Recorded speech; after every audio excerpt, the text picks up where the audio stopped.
pen so we can go ahead and get started. I will turn this over to Judy. Hello, everyone. Thank you for being here today. I'm Judy Davis, and I have been an SLP for decades, and I've worked in every single setting. And as a result of that, I may have slightly different perspectives than you have, and I'm okay with presenting information that may be at odds, perhaps, with what you believe or hold true. And I'm not here today to convince you of anything, but to put ideas out there for us to consider. In every setting that I've worked in, whether it be home health, the schools, early intervention, acute care, AAC has been present. And so I have a very long history of working with AAC, whether it be low tech, mid tech, or high tech. And I've also had a lot of opportunities to work with families. And today's presentation is focusing on working with families. And in my role as a regional AAC specialist and district AAC specialist, I see about 100 students per year, consult on them, and the majority of them are not functional communicators. They don't even have a viable means of communication. And that, in today's technology age, really has troubled me. And I've been assessing what happened and what didn't happen to all of these students. What was provided, what wasn't provided. Where did this breakdown occur? And today's session is about what is present in the home, things for us to be concerned about. What are all the barriers? What is our role in trying to effectively manage some of these barriers in the home? We've also got some recommendations and strategies to discuss. And what I'd like to do is, if we could, hold questions and answers to the end. The presentation today is densely packed with information. And Jim has also said that we can stay on afterwards and hold Q&A and discussion post session if need be. I'm happy to address questions even after the seminar is over. Okay, let's get started. So, why is the home environment an important consideration? Well, if we use a set model, which we all know is best practice, we want to concern ourselves with every environment that the student is communicating in. This includes the home. And I should also say, a lot of the information that's on the slides, I'm not necessarily going to be reading it all or even pointing to all of it, just a few features. I know everyone can read, and also you'll have a copy of my slide, and so you can have access to the information. So anyway, I won't be reading every single piece, just highlighting some of the important components. So when I also think about the home environment, to me, it really presents a wide variety of rich opportunities for communication. You already have a strong connection between the communication partners, the parents, siblings, the child, the opportunities for communicating about things that the child is interested in or things that are funny, personal, relevant to the child is perhaps richer there than in some other structured settings. So one of the barriers that I found that is very critical is the following one. And that is, children learn their values in the home, as we would expect. Now, if a parent is feeling that the AA system is burdensome, that it's not working, it's irrelevant to their communication attempts and efforts, they may overtly or covertly send messages to the child that this is not, we're not going to use this. And so, as we all know, how a particular AAC user feels about their device will greatly influence how they use it, the extent to which they use it, etc. So if a child is learning that the parents are not with this system, that is how they're going to probably feel. So one of my roles for us today is to talk about how can we make sure that if a child does have a device in the home, that it doesn't get underutilized or abandoned. So for those of you who've taken any psychology classes or just looked up stuff online, there's something called the Maslow hierarchy of needs. I first got exposed to this in my intro psych class a long time ago, and they're still teaching it today. And I find it's a very helpful framework for thinking about working with families, because most of the families that I'm talking about today are operating at the physiological need or the safety and security need. They're really at those bottom two levels of the pyramid. And when we're thinking about asking them to, hey, let's start doing more communication in your home. Let's start using a communication device. They're thinking that perhaps that is at the yellow level, the love and belonging level. And from our perspective as providers of AAC or any language enrichment or language therapy, we're thinking that this device is going to help you. And the parents may be thinking that I am too busy trying to do the everyday routines with my child to be adding this in. So we have a mismatch about what we think the device could be effective for compared to the parents. So having this framework in mind is very helpful when we think about where our parents are at and how it is we are framing AAC use. Okay. So all of us who work with AAC have seen that there's a shift in the model where it used to be a specialist model where if you're an AAC specialist, you're the one that does everything with AAC. We've then tried to build capacity within SLPs and other team members. And when I think of parents, I think of them as a team member as well. So I'm looking at the capacity of my families. And when I'm thinking about the majority of families, not the ones that are doing absolutely great, but it's the ones that I typically encounter, which is about 90% of the students that I'm coming into contact with. And I should say, as a regional specialist, this is multiple counties, dozens of school districts. So there are definitely some issues that are not just present in, one school district. So when we're looking at capacity, we need to be thinking of all those underlying issues that may be present. The stability of their living situation, financial stability, the mental and physical health of our caregivers or parents, pre-existing conditions.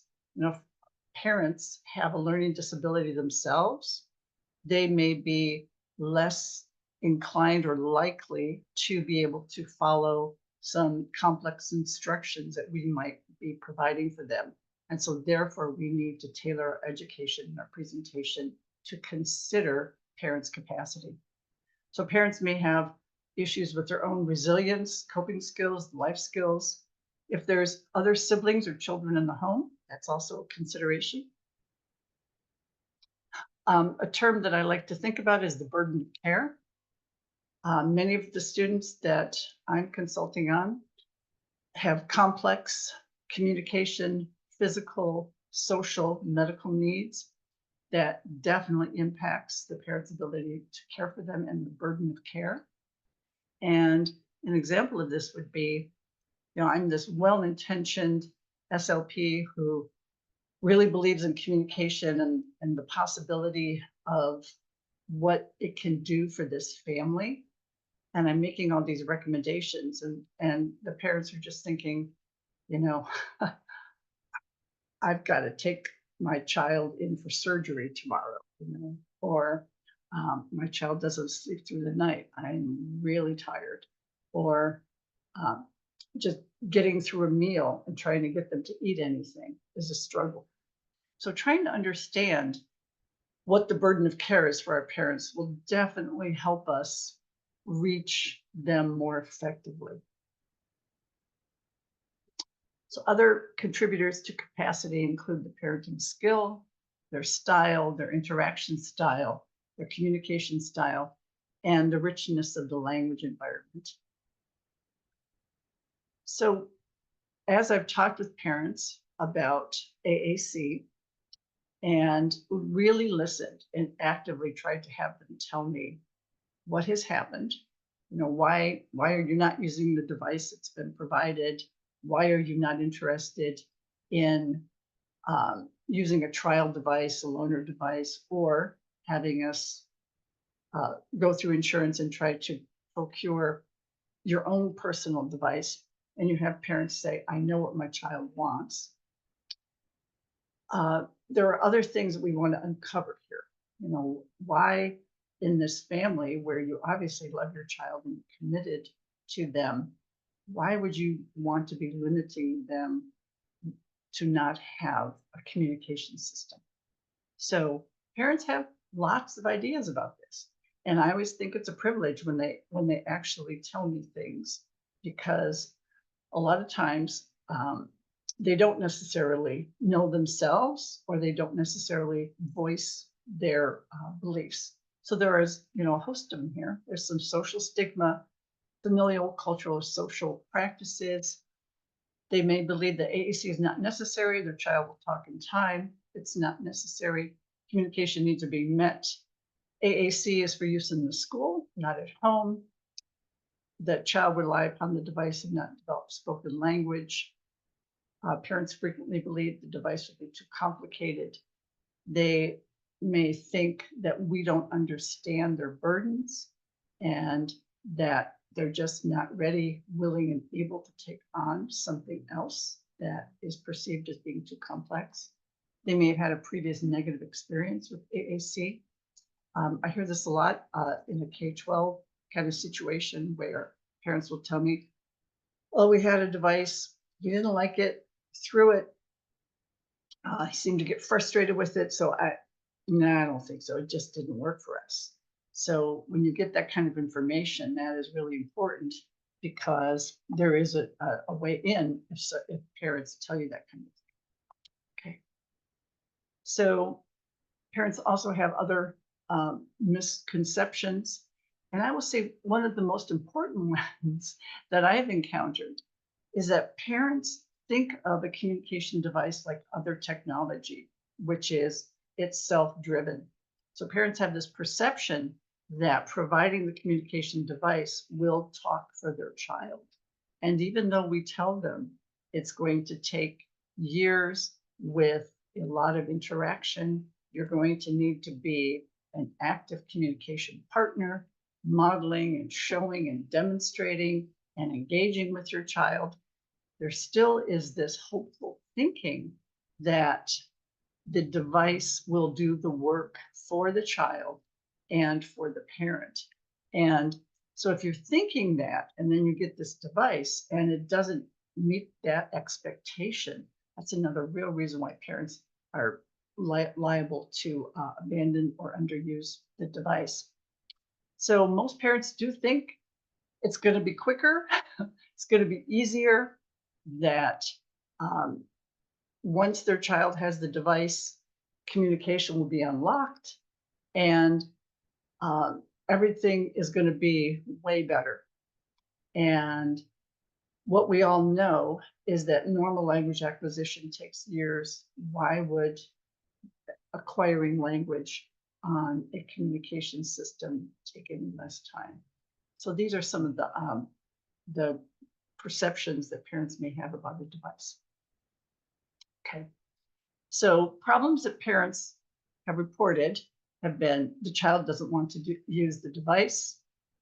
And I always ask, well, how do we know this? And these are some of the reasons. And I think something that I've definitely seen changes in over the last couple of decades is as children are more and more exposed to their own personal technology, which is fun and entertaining and engaging. There's a lot of movement, color, action. It's quick. And it's used not for communication purposes, but for entertainment purposes. Here we put a device in front of them, which is kind of boring comparison, these static icons that, the most you can hope for is if you select one, they'll be labeled. So kids are kind of thinking, wow, this is really not that big a thing, and several decades ago, when I would offer a communication device to a student, they were amazed, right? Because they had not been exposed to personal technology their whole life. And to them, it was cool and exciting, and they couldn't wait to use it. So we have to overcome this tendency with our students now, right? To, first time they get the device, the first thing they try to do is navigate off the communication page and find something more interesting. That's a real concern for us. Okay, other problems that parents report: they select random icons repeatedly.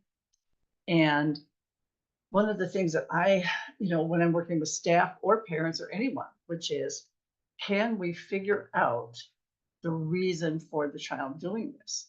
And can you tell the difference between a certain type of selection of icons or not? Is the child selecting icons to understand their meaning? Wow, we would want them to be doing this. They would want to understand how the device works. They may be using it to babble, to obtain sensory input, to engage with the device in a way that they find personally entertaining. So students that select a whole bunch of icons and then listen to the random return, to them, that's humorous. So they're looking for a fun way to interact with the device, because just looking at those icons isn't very exciting. So, and they may also be acting on the device in a proprioceptive way to get some more feedback from it. So parents obviously report that there may be technical difficulties with the device. And if they're feeling that they don't have sufficient training, backup resources, who to call, what kind of YouTube video to look at, they're just going to say this is too much. I would say one of the most significant roles in parents not using the device is that they don't really know what to do with it. It's right there. They don't necessarily know how to incorporate it into any functional activities throughout the day. The last concern that I've heard routinely is that parents often feel that their needs and input were not considered during decision-making processes. Okay, so here is a screen that is about emotions. And I would like us to participate and engage here. So if anyone would like to answer the question, which is, when you're thinking about working with parents, how might your average parent be feeling? Any ideas? Please feel free to put this in the chat. I'm seeing overwhelmed, scared, confused, frustrated, lost, stressed, worried, anxious,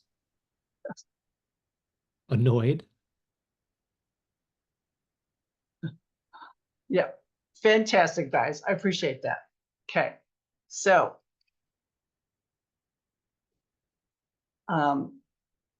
appreciate the interaction.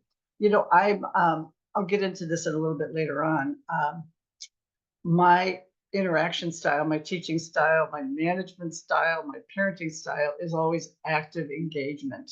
And I have a hard time with, monologuing. So I really appreciate the participation and the reciprocal exchange on this one. All right, so I appreciate all of those feelings, states. All right, I'm going to go to the next page.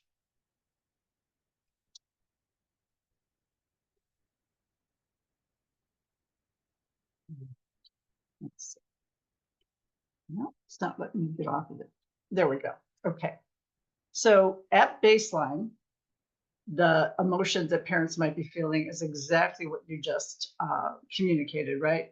Overwhelmed, um, anxious, stressed, just, whew, you know. Okay. So with the introduction of an AAC system, what I want parents to be feeling is encouraged and hopeful and competent. I can do this. But when the expectation versus the reality of AAC device are experienced and problems arise, parents might then go back to this negative feeling of feeling avoidant, burdened, confused, disappointed, embarrassed, frustrated, inadequate. And all of these emotions will then contribute to them typically avoiding using the device. All of us know this from ourselves, right? Which is if something is uncomfortable, we tend to avoid it. So I'm trying once again to make sure that the parents do not get into this negative feeling state. All right. So just as when we're working with our students, we want them to be self-regulated, we want them to be working in the zone, we want them to be having fun, we want them to feel that, wow, this is working, I want to do this. That same kind of feeling of possibility is what I want our parents to feel. And there are a lot of positive feelings that our parents can experience. If we're going back to what every day must be like for them, imagine that they might feel some relief, like, wow, my child has a way to communicate. They're not necessarily going to be tantruming their whole life. And, instead of parents just feeling that they're just trying to get through their day, they might feel some pride in their child or in themselves. So this is the feeling state I am trying to engender in both parties, both the AAC user and the parent. Okay, so family systems are, they're fragile. It's an ecosystem. Each family is trying to establish this homeostatic balance. And they can't be in crisis mode every single second. There's just no way we do this as humans. So they reach this balance of, well, this is how we're operating in our family. And when we are introducing additional, what we call, what we don't consider demands, right? We consider it a means of helping you. Parents perceive it as being perhaps too burdensome. So understanding that is going to be really critical. So the other piece that I want us to understand here is if you look at just what the language might look like in the home without AAC, if any of you have actually done early intervention and had an opportunity to work with families one-on-one in their home, sitting on the couch together, you'll see that there may not be a lot of engagement, interaction. There might not be a lot of toys, books, games. When the parent is doing something with their child, it's perhaps rather task-oriented. All of the rich opportunities for language expansion might not be occurring.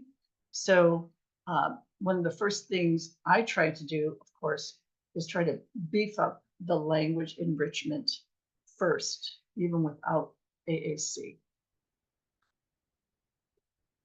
Okay. So how do we address these family barriers? And many of them are just things that are certainly outside of our control.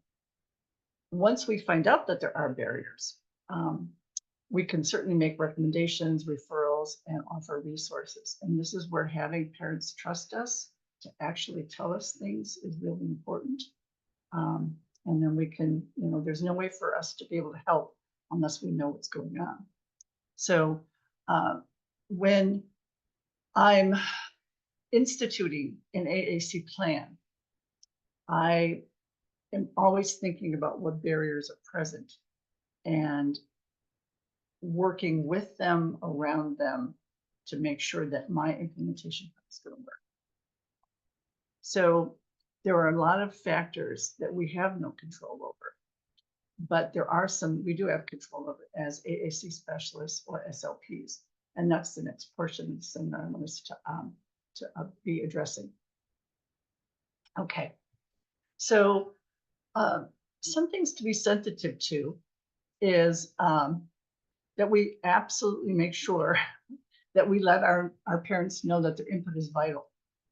And I don't know if any of you work in K-12 where the staff member will say, and do you have any concerns that you want us to know? And the parent might say something, they might not. So is there a way for us to really make sure that we want to hear? And so I always really let parents know that I really want to hear what you have to say and not just ask it in a pro forma kind of way. Many parents feel that there's a power differential, you know, particularly if it's a younger person that might not have a lot of education, or they're already feeling that perhaps they're not doing a really good job with their child, and they may feel intimidated by us, by our expertise. And I definitely try to minimize any of that power differential so that the parent can feel comfortable and let me know what's really going on. So my approach, a non-judgmental, warm, empathic, I'm here to help approach really helps. So, addressing all of their perceptions, all of the instruction needs to be provided in multimodalities, just as we do for our students. We need to do it for our families too. It's written, visuals, verbal demonstration, return demonstration, so that we understand that the parents can do it. And I want to know how prepared these families are. And uncovering and managing their objections is important, because if they've got something that I don't know about, that might mean that my AAC plan is not necessarily going to be effective. Okay, so those are just some things to consider, and those are things that we do have control over. Okay, so to me, communicative functions forms the basis for all of the interaction that I want my child to be learning. And something we all know, there's a big difference between a child with low communicative intent and a student who has, let's say, a severe phonological disorder and, bursting with communicative intent. We provide them with the device, and now they have a means to express everything they've been dying to express. For a student, let's say, on the autism spectrum, they may primarily use requesting and rejecting as communicative functions. And what I want my parents to understand is there's this whole range of other things that we as communicators can do. So when I have a parent say to me, I know what they want, okay, yes. And what else could we be envisioning for your child? So parents understanding communicative functions is critical for them having increased buy-in. Okay, so this is about communicative functions. And the reason why this is also exceptionally critical is, for the most part, requests are tangible. They can maybe potentially be easily obtained in the environment. The student can look at, point to, go get it themselves, and guide the parent over to it. If the parent is thinking that all I really need to be doing is getting my kids stuff, they're not really going to see the necessity of an AAC device. And the child won't either. Because if you think about it, it's way more inefficient to, open up the device, find the right page, find the right icon to ask for a preferred item or some food. It's just easier to just, go get it and do the other non-symbolic needs. So we really want to be expanding this range of communication functions in order for parents to see the potential and the possibility. Okay. So the majority of students that I'm consulting with are using these kinds of communication modes. And what I'm trying to get them to do is use symbolic means. And the other really critical piece is parents feel that maybe the child is going to outgrow a lot of these types of behaviors. And they have a tough time visioning that their child is going to be using tantruming when they're older, or that they're going to be throwing things as a high school student. They're just thinking that these behaviors will subside, kind of like the normal terrible twos, where parents end up thinking that the child will outgrow it. Well, the reason why children outgrow terrible twos is that their language starts to gain ascendancy, and they now have words for things that are way more powerful than just behavior. So this is another piece with parents that we really want to establish, that symbolic communication is going to be really important to minimize a lot of these behaviors and to allow their child to grow and develop and reach their full potential. Okay, so I'm all about parents visioning and thinking of what's possible for their child, not just getting through their day, because that's what they've been doing. They've been just getting through the day. I want them to imagine what could be capable for them, for their child, for the family system, if communication were instituted. And I always, ask parents, what would you like your child to be able to say if they could? And the most common responses I hear are these: I love you, liking or not liking something, being in pain, how they feel, what they did in school, using polite forms such as please and thank you. Wouldn't that be nice? So that's that sense of, okay, this is what is possible for my child if and when we get AAC going. And that's the space that I want them to be in. Okay. The other thing is I always ask parents, so what are some problems that you're experiencing that if we instituted communication would make your life easier? One of my colleagues, who we now have a dedicated device in the home for, mentioned that there's a high school student, and when they're taking a shower, it's no longer appropriate for mom to go in there taking a shower or helping the child wash. So she said, now that I know this child can use icons to communicate, could we develop some kind of low-tech board for them to follow all the steps necessary to shower independently? We did that. The child is using that visual cheat sheet in the shower, and the parent just has this immense sense of the capability that her son now has and the possibility of symbolic communication. So I was like, let's find out what the parents need and have communication meet those needs. Okay. So the next portion I want us to go over is about the evaluation considerations. And I'm just going to kind of go through this very quickly because I'm realizing we're running out of time here. So I want to make sure that my evaluation hits all the right information and that my recommendations then are absolutely appropriate. And so let's just start getting through some of these. I do believe in collegial consultation. As a K-12 AAC specialist, I'm encouraging school districts to go to a systems first MTSS service delivery approach in some modified or full fashion to minimize teachers' lack of using the device. So if you're, let's say, a clinic practitioner, finding out if there is this kind of approach in a school district would be very helpful before you make your determination.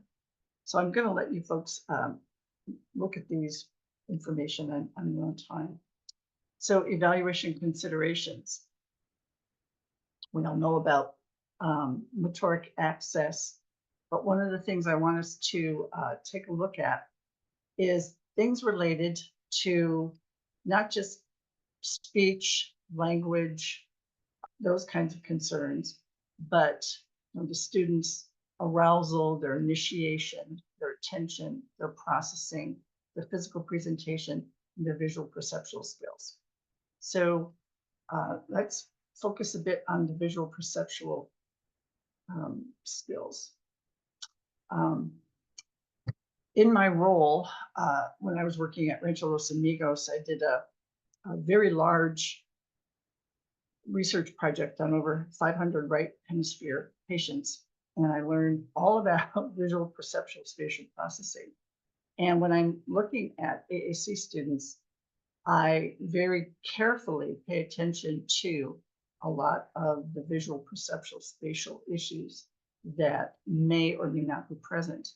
Because if a student is having difficulties, let's say tracking, if they're having a difficult time with eye teaming skills or the ability to fixate and hold their gaze steady on a particular icon, it's definitely going to impact their ability to visually process the information I'm providing.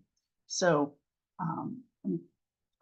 a whole other seminar could be on visual perceptual spatial skills and how it impacts visual analysis in AAC and in reading.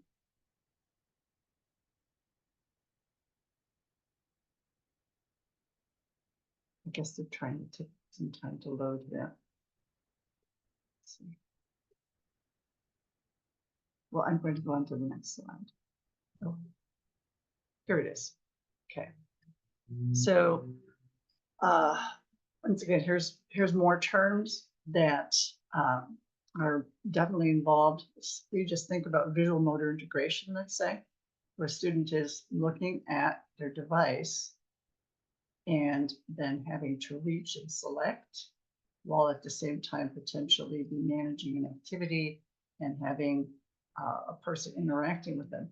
That is a lot of components for them to be processing and sequencing in any particular order. So just that one piece, is significant, and we need to attend to it when we are evaluating students. I always want to know, where should the device be placed? Right at midline? Does it need to have a stand, flat? What angle should it be at? Should there be other ways to assist them? Should the device be off on a different field? Where should I be? Where should the parent be? So just the location of communication partners can impact the ability for the student to interact with any materials. So these are just all these skills for us to be considering. And I will end up saying this, which is when I'm working with the student, and perhaps you folks feel the same way, we have an ideal setting, right? We may have one-on-one. We know our communication device. We know how to set it up and model and increase the likelihood of the student responding. And that may be an ideal type of situation. But when you put the child into another setting, such as, let's say, the home, where a lot of those skills are not present, it's not surprising that the skills that we see the student capable of might not necessarily be showing up in the home environment.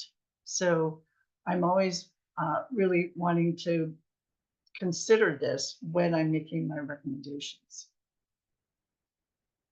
Okay. One last piece about how critical I feel about making sure I get things right. Um, you know, as SLPs, we sometimes have very difficult decisions to make. You know, if we're having to make decisions about dysphagia or whether a patient's going to be admitted for rehab, you know, those can impact their life and death. I mean, the total outcome of their existence.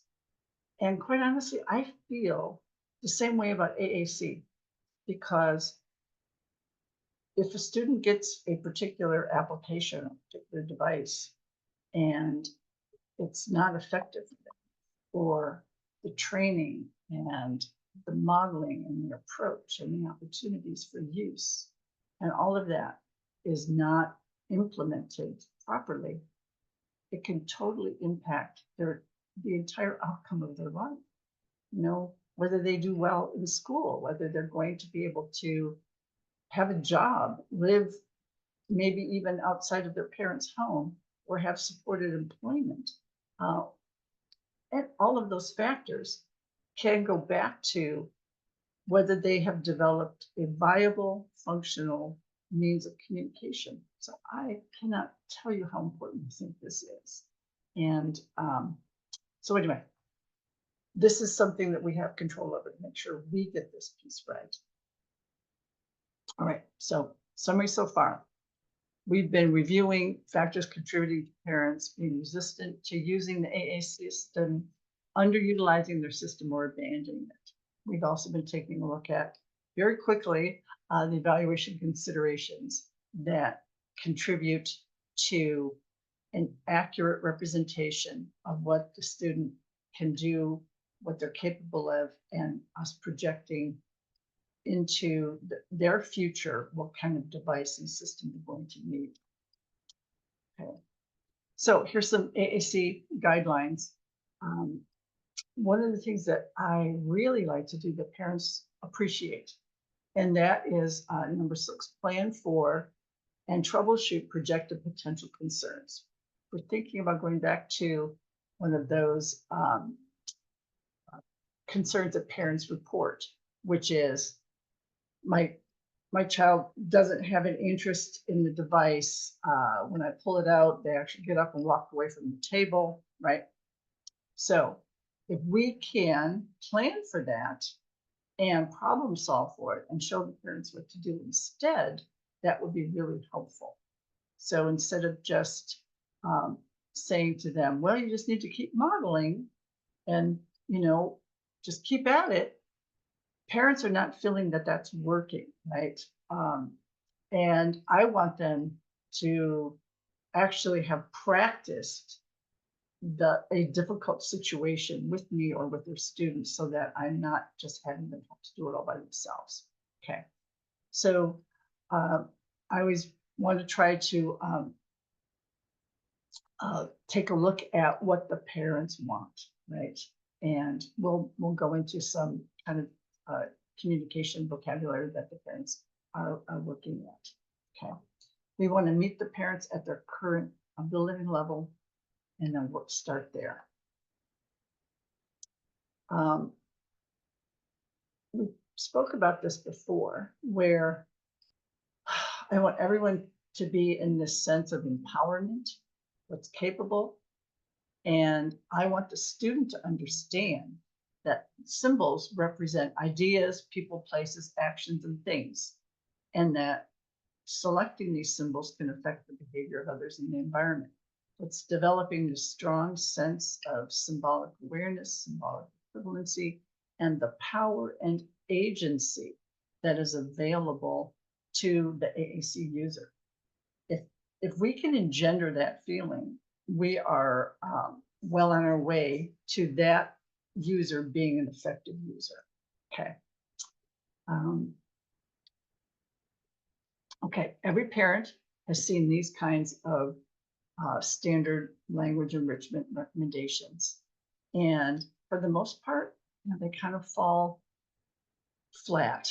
And I always try to have parents, I have a list and I'll say, what's something on here that you think you could do this week? And what we want to be doing is increasing just the overall language enrichment in the home, right? With or without AAC. And the other piece I want to say when we've got this slide up is the following. In many homes, there's not a lot of fun things to be doing, right? And I actually try to have parents see that the communication device has so many cool things on it. It's like, wow, look at all these pictures of animals. Look at all these colors. Look at all these actions. It's like, who needs, therapy cards? All that stuff is right here. So if the parents can kind of see that the AAC is not just a communication tool, but an educational tool, that is also another real bonus for them. And that may help some of the language enrichment that we're hoping for. Okay, this particular slide is ones we may see if you're in any of the user groups on Facebook or Instagram.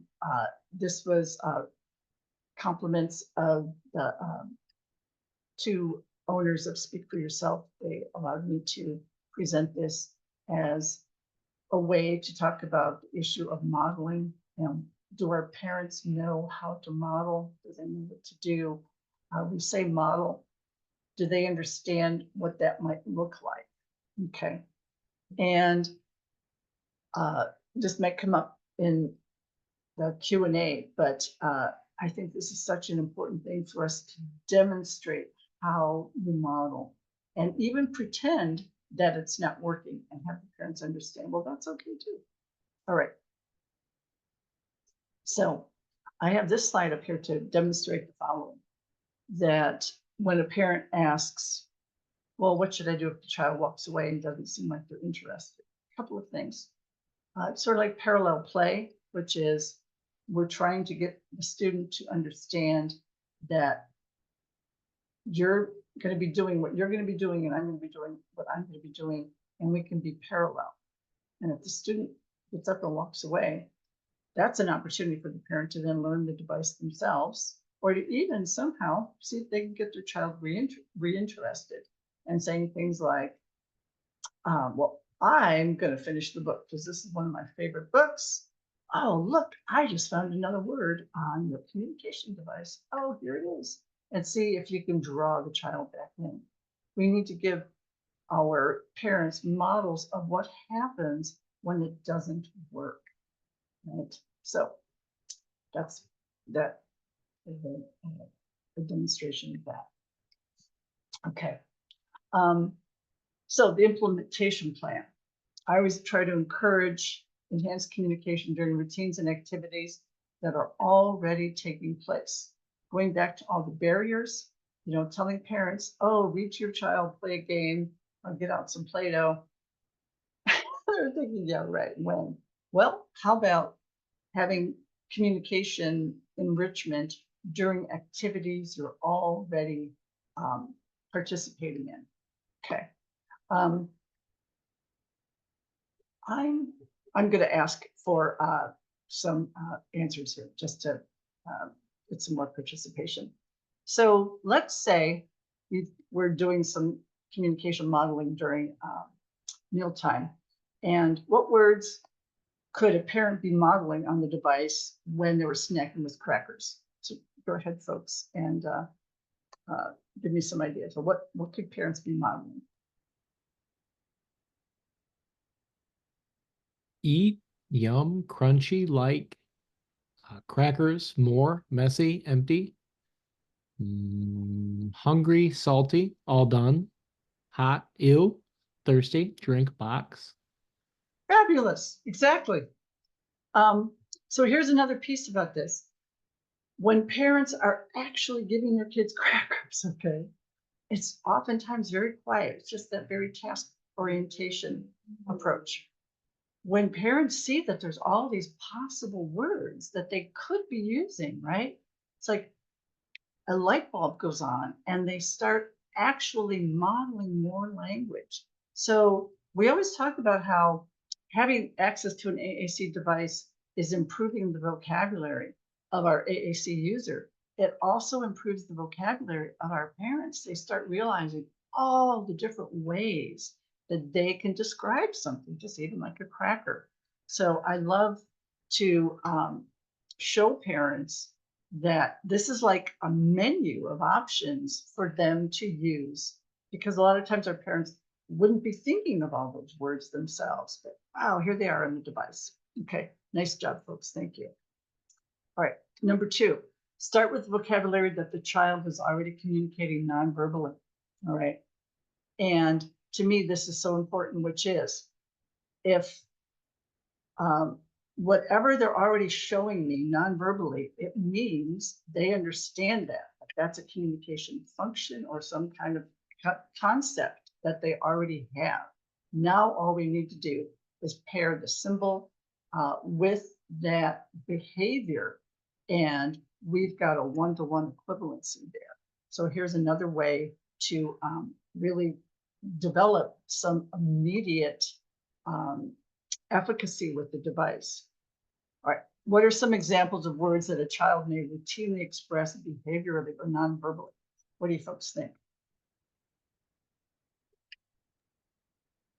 Bored, no, stop. Hurt, fun, no thank you. Want, don't, all done. Up, go, tired. Yeah. Gimme, leave me alone. Yes, exactly. Yeah, nice work. And going back to what I had said earlier, if you work K-12 and some of those students are post-high, these are 20-year-olds, and they're still, pushing stuff out of the way because they don't have the symbol, I don't want that, not now, leave me alone, something else, please, right? So what happened for them not to learn that this more refined symbolic way would be an effective way to communicate? So that's the other thing that I do, is like when I've taken the longitudinal look at students, hey, wow, I have to get something going earlier. And the other thing I wanted to say is, I actually started an evaluation on a post-high student this week. No viable means of communication, lots of AAC failures. I personally feel it's never too late to institute communication. So that's just another thought I had. It's easier when they're younger, but it's never too late. Okay, number 3, utilize the child's interest. We all know to do this. This is typically where we start. So I won't spend too much more time here. Judy, before you go on to the next one, we have about 5 minutes left. Okay, all right, thank you very much, Jim, I appreciate that. So I utilize action pages. This is one of my favorite for all age groups. And I pantomime in action and I see, will the child point to it? Or I have them pick one and then I, act it out, or their parents, right? And it really creates, motor involvement. Sometimes it's so much fun to actually see parents laughing when the child wants the mom to sing or one of the siblings to sing. So anyway, actions pages, absolutely an appropriate, fun way to get functional use of the device. Okay, so here's an action page where, I always pick the most obvious ones and see, can the student, select that. They can't, I'm going to be modeling that for them, showing them this is what I'm doing. And I love actions. It forms the basis for a lot of communication. Okay, more implementation plans. Teaching in word pairs, good, bad, stop, go, happy, sad, some of the other ones that are up there. These kinds of pairs are hardwired in our brain. There must be some linguistic structure that Noam Chomsky was looking for a long time ago for us to learn language in these types of groups. Something is, and what something isn't, we can really exploit this in terms of teaching children language. All right, a couple more things. All of you, if you are on media, word of the week, they have these amazing things. It's like there's a word with books, games, activities, extension activities. It's right there. It's free. I heartily recommend using these kinds of things. You don't have to do a single thing other than find the group and load the image. So there's picture books that feature AAC devices and AAC users. I love parents to have the opportunity to show their children. There's other kids besides you doing this, normalizing it. This was something that I thought, oh, okay, I want to make sure I talk about the role of low tech with high tech. Developmentally, matching, discriminating is still a very important function. Here's an example of a student whose parent made this low tech board where the child was matching all the icons. That's actually working on the motor planning, the position sense, the understanding that this is where these icons are located. Do not rule out using low tech to support high tech and to make high tech come alive. I love adaptive books, sentence frames, and that's all the time we have for the presentation. Questions and answers, folks. We do have a few questions in the Q&A. The first one is, do you have suggestions for working through the emotional dip that comes after the initial hope and expectation of using an AAC device is replaced with the reality of the hard work and small gains in communicative effectiveness that often comes with it? Obviously, setting realistic expectations is crucial, but anything else to get them through the valley? Well, you've obviously experienced this. What a pointed question. And in a way, this is really what today's presentation is all about, isn't it? It's about recognizing that there may be that period of plateau, that initial optimism, when all behavior change, we're always most optimistic right at the very beginning, right? Where we think anything's possible. And then the grind of what actually is going to be involved. Okay, so you've obviously experienced that. So I go back to, let's just take some of those 5 examples of things that might work. Okay, I go back to, is there anything that I can get some success going with, right? And this is where we have to know our particular student. Does the parent have an understanding of what modeling might look like? Do they have all of the resources available to them? Have they joined the user groups to get the support from other parents and other ideas? Do you folks hear my cat? Excuse me. So that would be my immediate answer, which is figure out if there's something that there can be an immediate win with. Is there more support, more encouragement, more ideas? What does the parent need? Sometimes they just need to be able to say, wow, this is really hard. I thought it would be easier, and have you acknowledge that?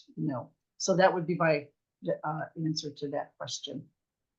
All right, we've got a lot of requests for the website you're using for the word of the week. People would like to know where you're getting that from.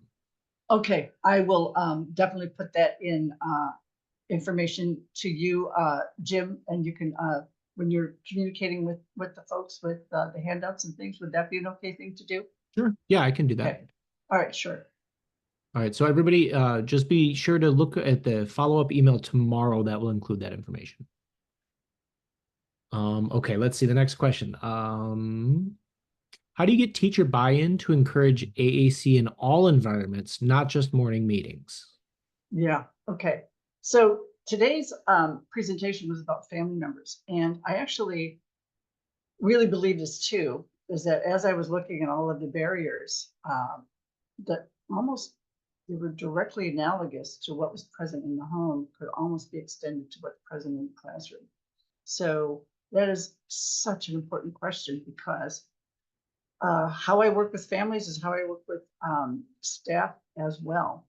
I have been instituting the systems first approach so that my teachers don't have 5 different applications. And that has really, really helped. Okay. And I think the other thing is that they just need ideas for what to do. And this is where, going in and doing some hands-on modeling about it doesn't have to be perfect. Having materials and resources for them to use is helpful. I don't know, what the classroom looks like. I mean, this usually when someone asks me a question like this, I have like 10 questions to ask back. But I can, stay on afterwards if you want to provide me with more information and maybe do some more targeted problem solving. But that it's the same kind of thing about the cost benefit ratio. Teachers have to believe that there is some benefit to the process. All right. Do you have advice for students with low intelligibility but are able to produce core words effectively? Students are not able to spell accurately. Okay. So when I'm thinking about students, students with low intelligibility, with motor speech disorders, or let's say, phonological disorders with low intelligibility, it kind of depends on the underlying reason. They are absolutely totally appropriate for AAC. They're usually, maybe more short-term users. The difficulty with these folks is once there starts to be a certain level of intelligibility, most people in their environment just say, yeah, we don't need the AAC. But yeah, I absolutely support AAC for this type of student. And the device they use and the implementation plan will be entirely different, right? Because they have probably intact language skills. So their ability to formulate complete sentences. So you would want a motor planning AAC device that's going to be supporting connected speech as opposed to a category system, something like that, right? So that device would be tailored to their ability to produce language, which we know they can do.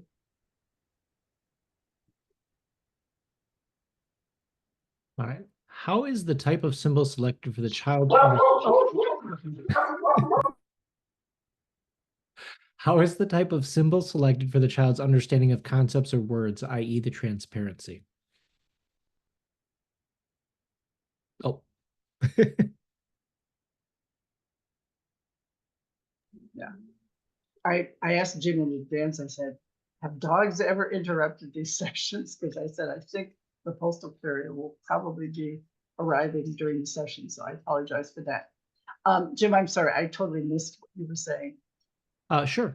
How is the type of symbol selected for the child's understanding of concepts or words, i.e. the transparency? How do I select the application? I think the question is more to the type of symbol that's selected is the question. Okay. Well,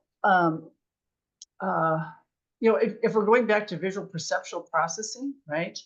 I really want to make sure that there are certain icons and there are certain apps that do appear to be better for certain students. Let's say, some students are going to need outlining, some are going to need the icons to be a little bit more picture based rather than stick figure based. So I'm really taking a look at that when I'm also noticing whether the student can discern images or not, right?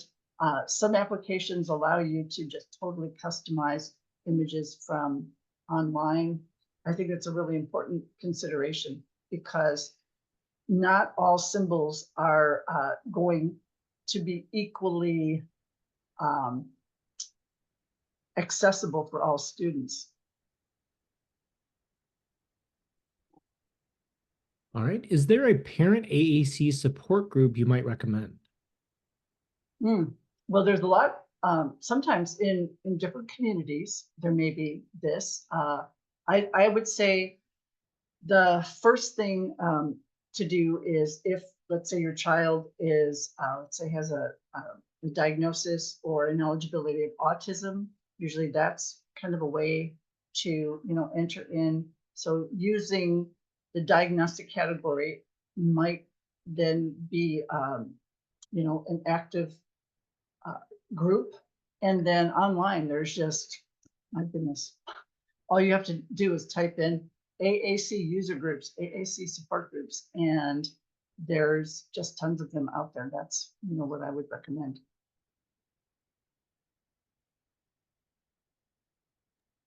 Are there any If I could maybe just go back, I'm assuming that the particular student in question or students in question may have a particular device, and every device has a user group, and they're both parents and professionals in the user group. So if that is also an additional source of support for parents.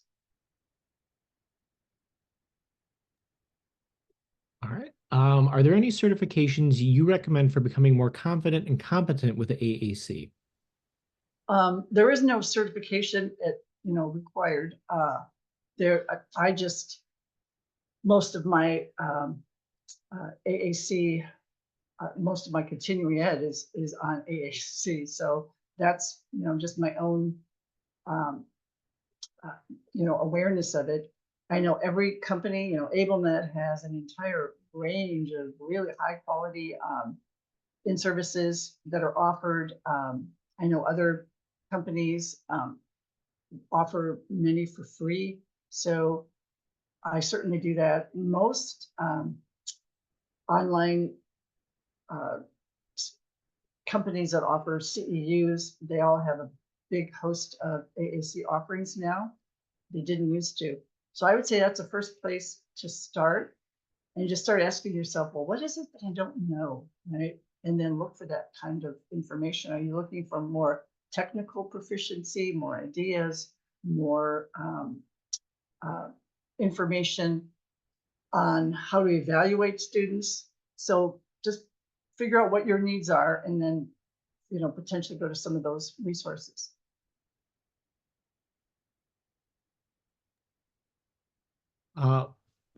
Do you have a screener to look at visual perception or visual skills during the assessment? That particular, there was a slide there that it was white and it had some blue blocking on it. That's actually my screener for reading disabilities. In my private practice, my area of specialization is visual-based reading disabilities. And so that's my screener for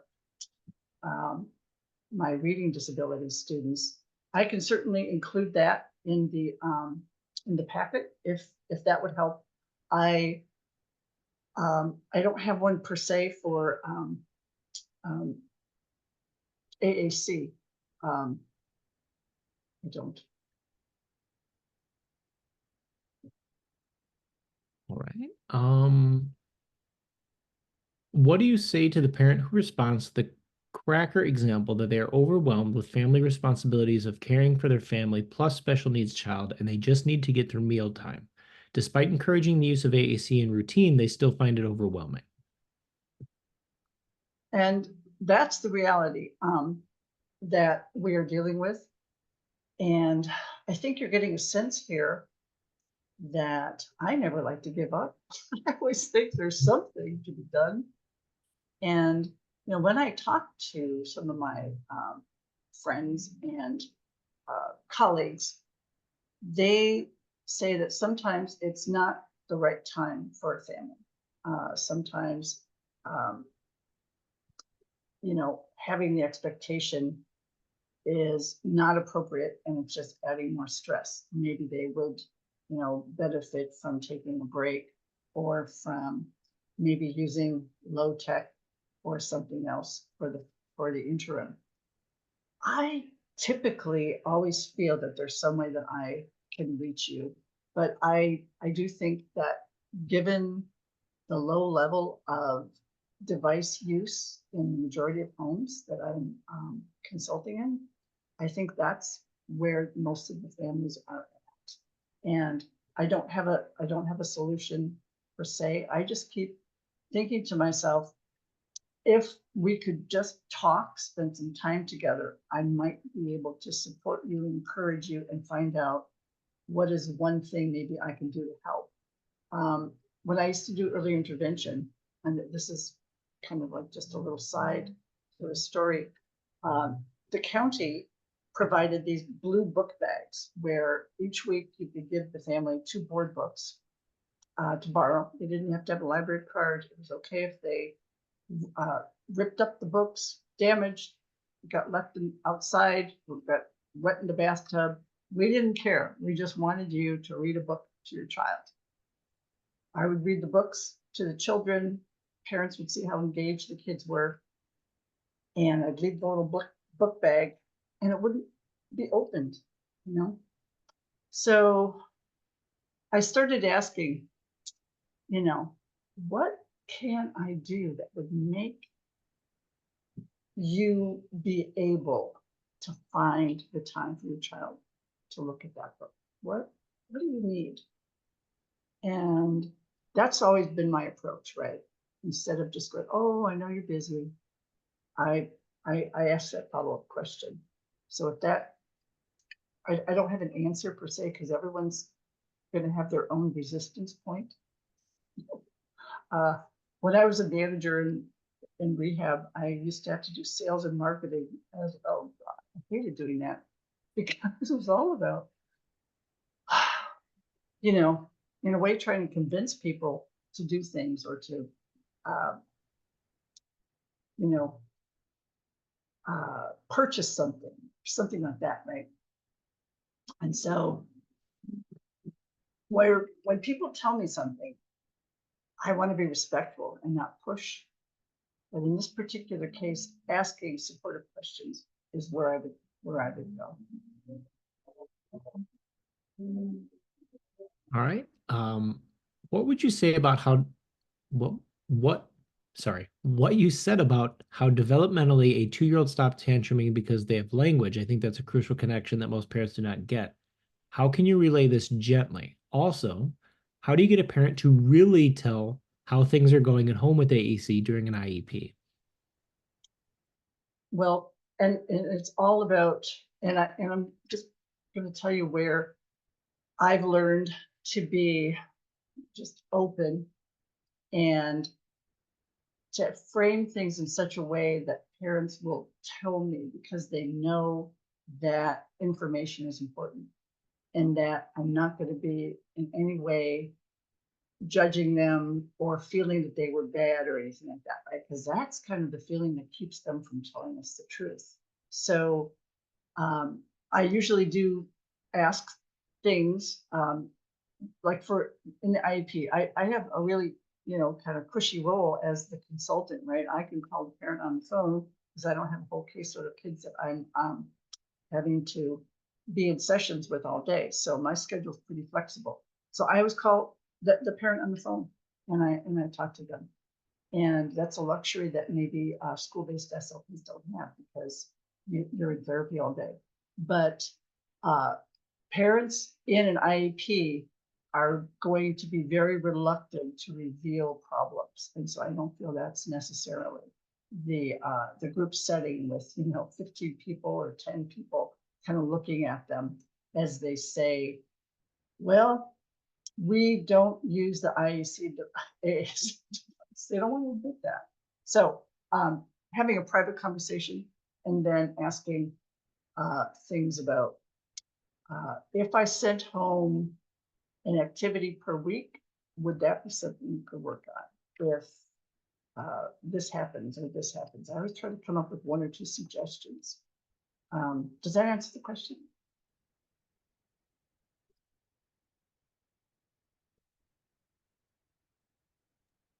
All right. Yes, that does answer the question. It is 17 past the hour. I don't want to hold you up. Are you still okay to go or do you need to leave?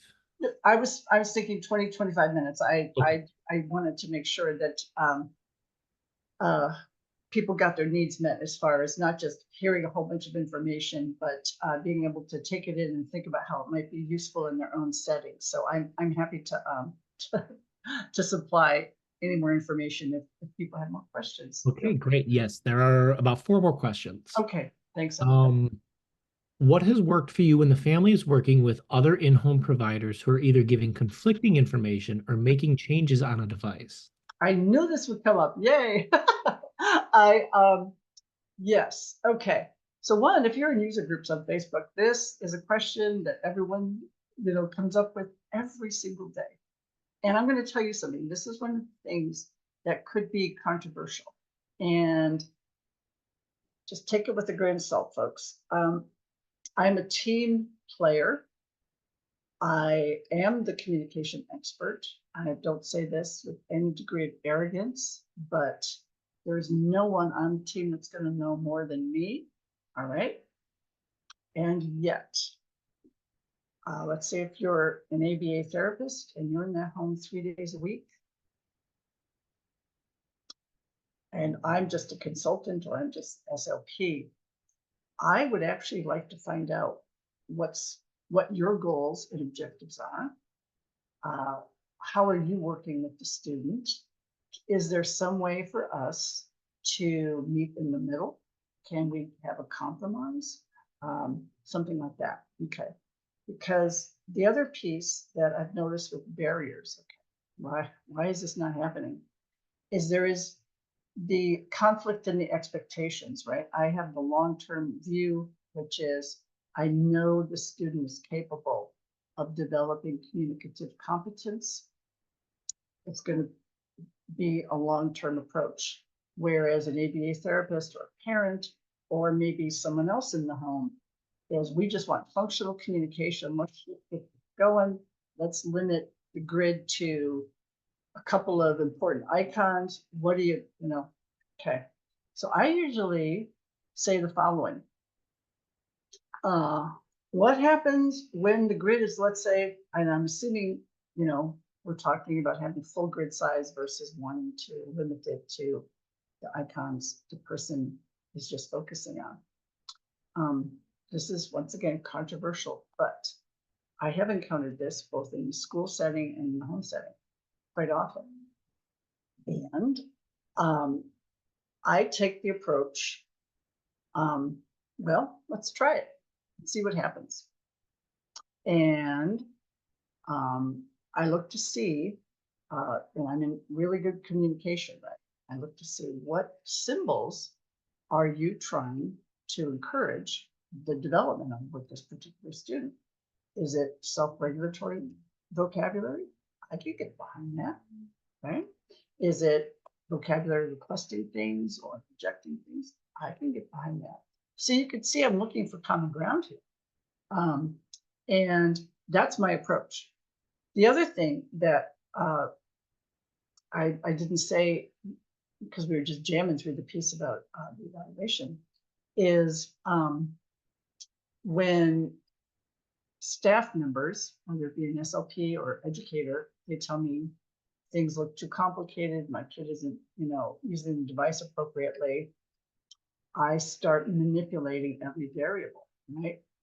And we start taking a look at, every single piece, right? The kinds of activities, the communication partners, the grid size, the application, the modes of reinforcement, every single piece I start looking at and manipulating and seeing if something works. Quite honestly, if you have a student that is not using their device at all, you've got really nothing to lose by changing something. And this is where flexibility comes in and being a team player comes in, right? Which is, yeah, I might have my idea, but let's see if this might also work. So that is how I tend to approach that. And the other thing that I just really didn't let you guys know is I've seen actually pretty good results about when someone lowers the grid size and they learn those symbols, as long as we know what symbols they're being used for, we can then reinforce that with the larger grid size. So it is not as dire an event as you might imagine. So that's my take on that. All right. I have had parents try to communicate functionally for one evening without the use of words or lip movement or lip. I asked them to write down what was difficult. Then I asked them to use their child's device the next evening and talk about the positive use and what was difficult. Is this okay to do? Sure, I that's a great idea. Good for you. Yeah, sort of like when you work in rehab, and the team members are trying to have you have an understanding of like what a neglect feels like, or having a motor impairment feels like. All those activities really drive it home. I think it's a super idea. Thanks for sharing that. In your opinion, experience, is this an application you find that parents find easier to navigate and use? Is there an application you find that parents find easier to use or navigate with their child compared to others? Yes, and I was hesitant to even say anything, and boy, yes, I do. I have been providing AAC systems for ever since they came out. And, there's always a system that is the most, that has the most ascendancy at any given time. And you use that and get really familiar with it. And then something else comes out and you go, wow, this is way better. Man, I like this one even better. Stuff like that. So, about every 6 years, I personally feel that there's an innovation that comes out that kind of works on the shoulders of previous ones and is easier to use. And I do have my personal one right now. I don't know if I really want to go on record to say that. I don't know, Jim, is that okay to say, or will it Yes. alienate everyone else and have people say, oh gosh, she's terrible? I have no idea. What do you think? Yeah, that's completely fine. That I can say what device that I If found. you would like to, if you feel uncomfortable with that, that's fine as well. Well, okay, at the risk of alienating people that don't feel this way, I have personally found TD Snap to be the most user-friendly application. I love that it has the different apps, the motor plan. If we're going with the motor plan approach, wow, there it is. If we're going with the category approach, there it is. It seems to me that least glitchy, easiest to edit. So that is my current favorite.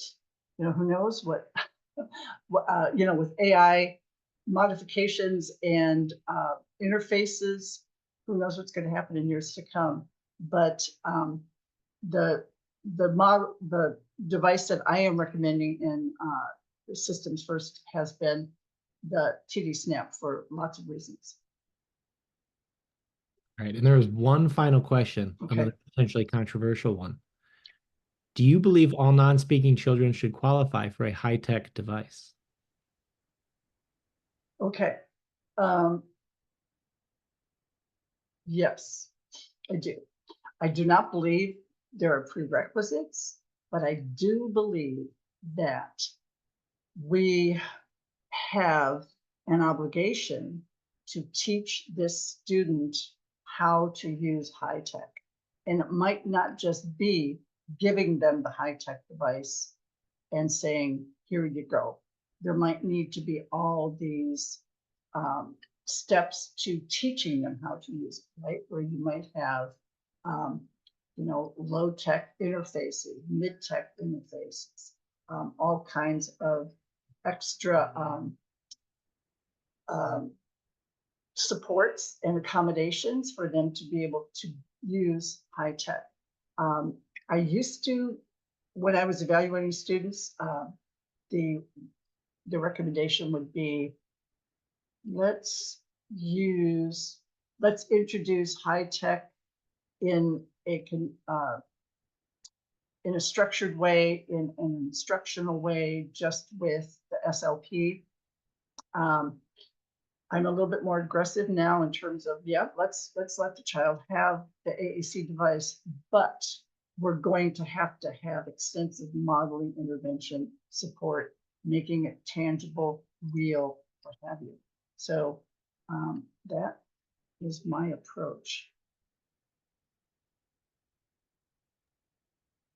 All right, it is 28 past the hour. Okay, thank you, everyone. Thank you very much for sharing your expertise and your knowledge with us today.